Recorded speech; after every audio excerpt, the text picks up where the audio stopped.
Give it to me like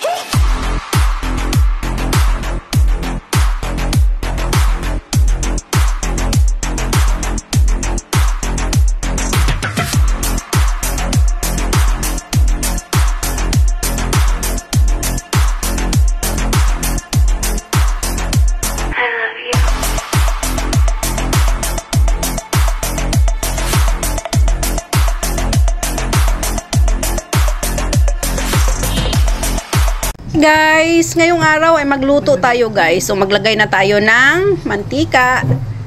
Pagkatapos pag mag-init guys, ay ilalagay naman natin yung garlic. So ayan, ang garlic natin. So syempre, pa-brown na natin siya guys, bago natin ilagay ang onion din. So syempre, maraming nanay ang alam magluto ng ganito kasi simpleng ulam pero masarap. So, ayan guys, pag mag-brown na, ilagay na natin ang sibuyas.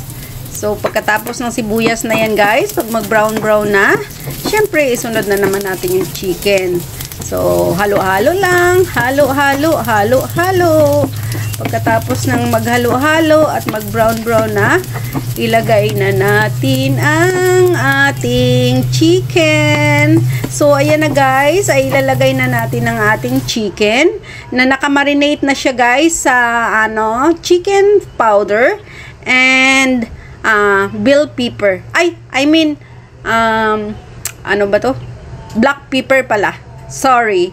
So, ayan guys. At ating halo-haloin muna. Halo-halo ulit.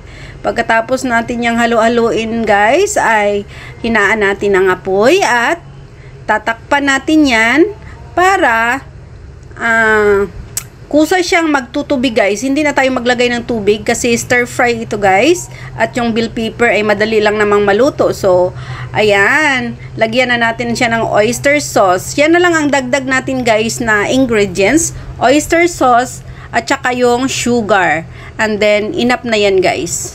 So, pag malagyan na natin yan guys, syempre, ang susunod natin gawin ay ihalo-halo at tatakpan na natin. Yun ang sabi ko kanina, para mag-water siya ng sarili niya. Para hindi na tayo maglagay ng tubig guys. Kasi yung bell pepper ay madali lang naman maluto. Pwede nga ilagay sa salad yan guys na hindi na maluto. Kaya, syempre, sa chicken natin ilalagay, ilalagyan natin mamaya. So, ayan guys, tinakpan na natin.